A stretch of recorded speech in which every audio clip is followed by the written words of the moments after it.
അത്തരത്തിലൊരു സംഭവം തന്നെ ഇല്ല. അതുകൊണ്ടാണല്ലോ ഹിന്ദു പത്രം ഖേദം രേഖപ്പെടുത്തിയിട്ടില്ല.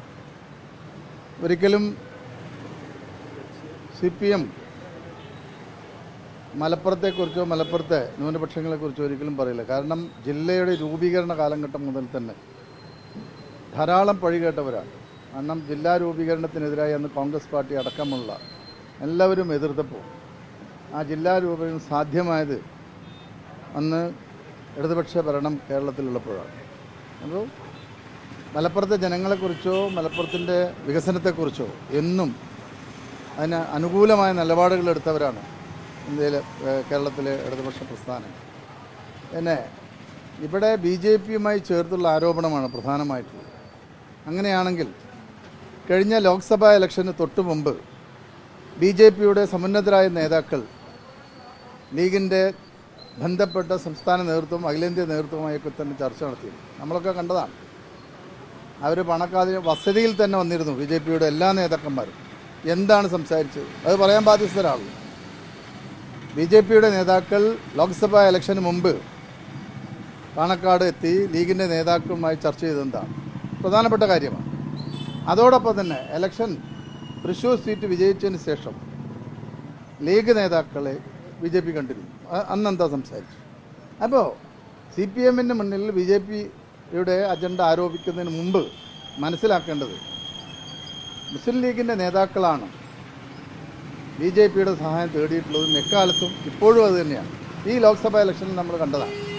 അപ്പോൾ തൃശ്ശൂരടക്കമുള്ള സ്ഥലങ്ങളിൽ ചാവക്കാട് ഗുരുവായൂർ ഭാഗങ്ങളിലുള്ള മുസ്ലിം വോട്ടുകളിൽ കേന്ദ്രീകരണം ഉണ്ടായിട്ടുള്ളത് എങ്ങനെയാണ് അത് നമ്മൾ ശ്രദ്ധിക്കേണ്ട ഒരു കാര്യമാണ്. അപ്പോൾ തൃശ്ശൂർ വിജയത്തിൽ മുസ്ലിം ലീഗ് നല്ല രീതിയിൽ BJPയെ സഹായിച്ചിട്ടുണ്ട്. ആ ചർച്ചകളാണ് ഇലക്ഷന് മുമ്പായി BJP നേതാക്കൾ പാണക്കാട് വന്ന് നടത്തിയിട്ടുണ്ട്. അത് സത്യമാണ്, അത് പുറത്തു വരാത്തൊരു സത്യമാണ്. അപ്പോൾ ഇവിടെ നമ്മൾ പറയേണ്ടത് ബഹുമാനപ്പെട്ട മുഖ്യമന്ത്രി ഒരിക്കലും മലപ്പുറത്തെ ജനങ്ങളെക്കുറിച്ചോ അല്ലെങ്കിൽ അത്തരത്തിൽ പരാമർശം നടത്തി. അദ്ദേഹം പറഞ്ഞത് രാജ്യവിരുദ്ധമായി വരുന്ന പണം പിടിക്കുക അതൊരു സാധാരണ സംഭവം. രാജ്യത്ത് നിയമമാണ് കള്ളക്കടത്ത് പിടിക്കുക, കള്ളപ്പണം പിടിക്കുക, ഇതൊക്കെ രാജ്യത്ത് നിലവിലുള്ള നിയമമാണ്. അത് നടപ്പിലാക്കുന്നതിലപ്പുറം മറ്റൊന്നുമില്ല. അതിനെ മറ്റൊരു രീതിയിൽ വക്രീകരിച്ച് മാറ്റരുത് എന്നുള്ളൊരു അഭ്യർത്ഥനയാണ്. ഇപ്പോൾ മലപ്പുറത്തെ തള്ളിപ്പറയാൻ നമ്മൾ ആരെയും സമ്മതിക്കും? അതാരാണ്?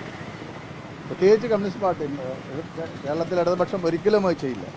അപ്പോൾ മലപ്പുറത്തെ തള്ളിപ്പറയുന്ന ഒരു രീതിക്ക് നമ്മളൊന്നും കൂട്ടുനിൽക്കില്ല, അത് മറ്റൊരു കാര്യം. പക്ഷേ ഇപ്പോൾ അത്തരത്തിലൊരു സംഭവം ഉണ്ടായിട്ടില്ല. അപ്പോൾ ഇല്ലാത്ത കാര്യങ്ങൾ പ്രചരിപ്പിക്കുക എന്നുള്ളത് ശരിയായ രീതിയല്ല എന്നുള്ളതാണ്. അത് ഏത് നേതാക്കളായാലും. ഇപ്പോൾ ഇവിടെ ഇത് പറയുന്ന PR ഏജൻസിയെക്കുറിച്ച് പറയുന്ന നേതാക്കളുണ്ടല്ലോ, അവരാണ് പറയേണ്ടത്. ലോക്സഭാ ഇലക്ഷന് മുമ്പ് ഞാൻ ഒന്നും കൂടി ഉറപ്പിച്ച് പറയുകയാണ്, ലോക്സഭാ ഇലക്ഷന് മുമ്പ് പാണക്കാട് സന്ദർശിച്ച BJPയുടെ സംസ്ഥാന പ്രസിഡന്റ് അടക്കമുള്ളവർ എന്താണ് ചർച്ച ചെയ്തത് അതുകൂടി പറയാനുള്ള ബാധ്യതയുണ്ട്. അപ്പോൾ നമ്മൾ ഇത്തരം കാര്യങ്ങൾ പറയുന്നില്ല എന്ന് കരുതി എല്ലാം കൂടി അങ്ങനെ ആരോപിച്ച് രക്ഷപ്പെടാമെന്ന് ആരും കരുതണ്ട. നമ്മൾ കണ്ടല്ലേ, നിങ്ങളൊക്കെ റിപ്പോർട്ട് ചെയ്തല്ലേ ബഹുമാനപ്പെട്ട BJPയുടെ സംസ്ഥാന പ്രസിഡന്റ് പാണക്കാട് വന്ന് നമ്മൾ കണ്ടതല്ലേ.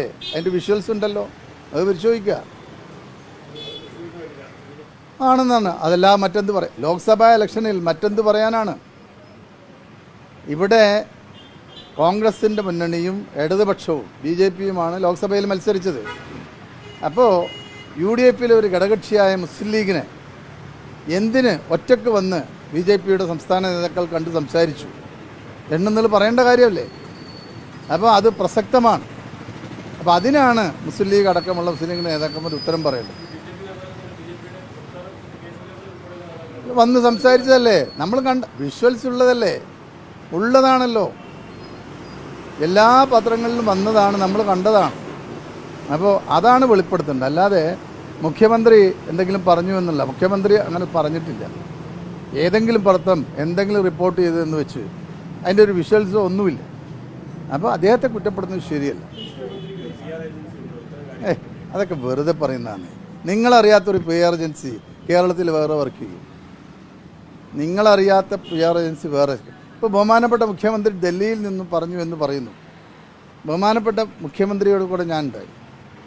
അദ്ദേഹം സിവിൽ ഏവിയേഷൻ മന്ത്രിയോട് പറഞ്ഞത് കോഴിക്കോട് എയർപോർട്ടിൻ്റെ റൺവേ വികസനം അടിയന്തരമായി ആ വർക്ക് പൂർത്തിയാക്കണമെന്നാണ് അദ്ദേഹം കണ്ട് സംസാരിച്ചു.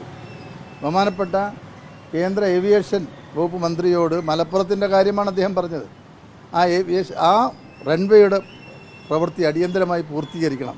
അതിന് ഏത് സഹായങ്ങൾ, ഇപ്പോൾ ഞങ്ങൾ സ്ഥലമെടുത്തു തന്നു, ഇനിയും ഏത് സഹായങ്ങളാണ് കേരള ഗവൺമെൻറ്റിൻ്റെ ഭാഗത്ത് അത് മുഴുവൻ ചെയ്യാൻ തയ്യാറാണെന്നാണ് അന്ന് അദ്ദേഹം മലപ്പുറത്തിന് വേണ്ടിയാണ് സംസാരിക്കാൻ പോയത്. മലബാറിനാണ് അദ്ദേഹം സംസാരിക്കാൻ പോയത്.